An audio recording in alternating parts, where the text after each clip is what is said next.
read from Matthew chapter 27, verse 24 following. So when Pilate saw that he was gaining nothing, but rather than that a riot was beginning, he took water and washed his hands before the crowd, saying, I am innocent of this man's blood. See to it yourselves. And all the people answered, his blood be upon us and on our children. Then he released for them Barabbas, and having scourged Jesus, delivered him to be crucified. Then the soldiers of the governor took Jesus into the governor's quarter, and they gathered the whole battalion before him. And they stripped him and put a scarlet robe on him, and twisting together a crown of thorns, they put it on his head and put a reed in his right hand.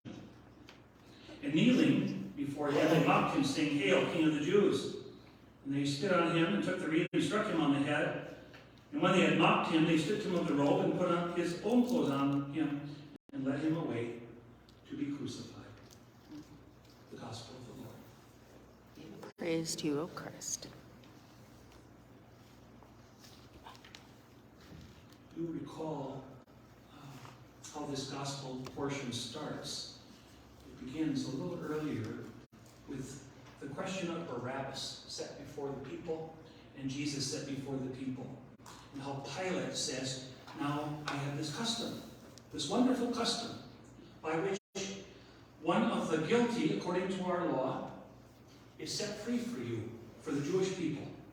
It's a wonderful custom of mercy, an act of grace, where punishment that is supposed to happen does not happen, that's mercy, where a gift of life appears out of death, an act of grace. And Pilate sets before a clear choice to the people, Barabbas. And you and I are meant to pair the two. They're not meant to be opposed. They're not meant to be, that is, apart from one another. They're meant to be paired. We keep them firmly in our mind together. There's Barabbas, the criminal, the murderer, the insurrectionist, the one who is guilty of every crime, the one who, in all likelihood, if released, will do it all again. Barabbas. But his name means Son of the Father. Son of the Father. Who has taken all of his inheritance and used it to bring shame on the family name, to bring violence into the nation of his fatherland. Barabbas. Which, of course, no one wants living in their community. And we know how tempers go and thoughts go when push comes to shove that no one wants living. Barabbas. And Jesus. These two are paired together. The Son of the Father and the Son of the Father. Jesus on this hand, the one who has done no wrong. Barabbas, who did all kinds of wrong, the worst kinds of wrong. And Jesus, the one who then is so innocent, and Pilate does not want to condemn, but they're insisting he condemn, and he wants to set them free. Pilate wants to set Jesus free. The two are paired. And it's a clear choice in Pilate's logical mind, yours too, I'm sure, as you pair the two together, which one goes free and which one pays for the crime. Did I close that book? And yet, crucify him comes to Jesus. Set him free comes to Barabbas. This is the strange, strange punishment that our world dishes out, that you and I dish out. A strange punishment because when you do think about it, it is not the punishment that fits the crime. But this strange punishment that I'm talking of is the most wondrous gift you've ever received. This strange punishment, I think you ought to be very, very glad for. That the innocent one dies, that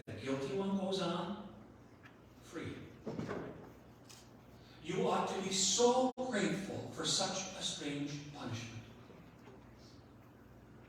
We start with this end of the innocent one. It's put no better than has been put in this Passion by Bach. If the poetry of it doesn't come across, you'll see it when we come through our libretto tonight. But this is the way it comes to us in English, that we know it very well. This strange punishment. Why? What hath my Lord done? What makes this rage and spite? He made the lame to run. He gave the blind their sight. Sweet injuries, yet they at these themselves displeased, against him rise. Themselves displeased, against him rise. As beautiful as that English is, the Bach Passion is even sharper and better. It's not they themselves displeased, against him rise. It's we, me, who against him rise. There's the most wonderful thing that occurs after this presentation of Barabbas and Jesus, this strange pairing, and how this one gets the punishment, and this one gets set free, and how it's brought to you that Jesus, the innocent one, suffers because of you, and that you are the innocent, you are the guilty one set free. That's you. That's why it's such a wonderful, great exchange to you. Why that strange punishment is joy to you, because you are set free, though you deserve. He's got that all tonight. And then he closes that section with these words. It has to do with the words that are shouted from the crowd then. His blood be on us and upon our children. His blood be upon us and upon our children. That historically has been taken as the blood libel, they call it, against the Jewish people.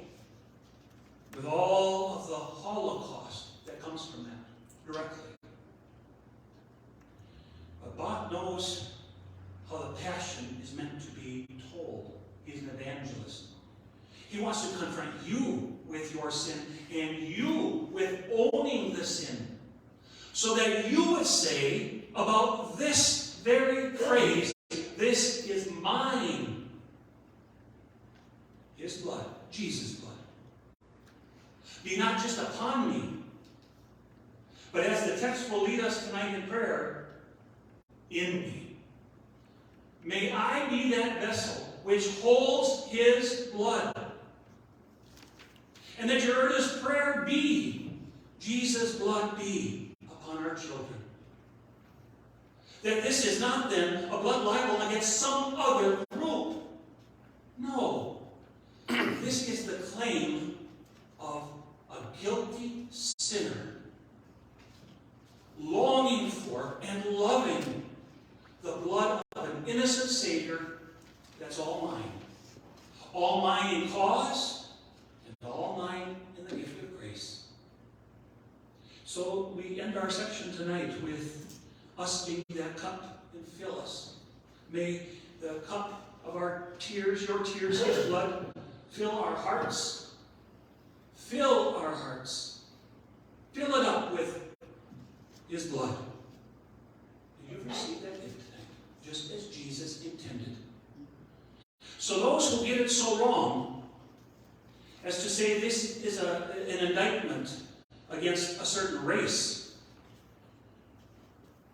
they get Christianity wrong, is what they're getting wrong. They're getting the gospel wrong, is what they're getting wrong.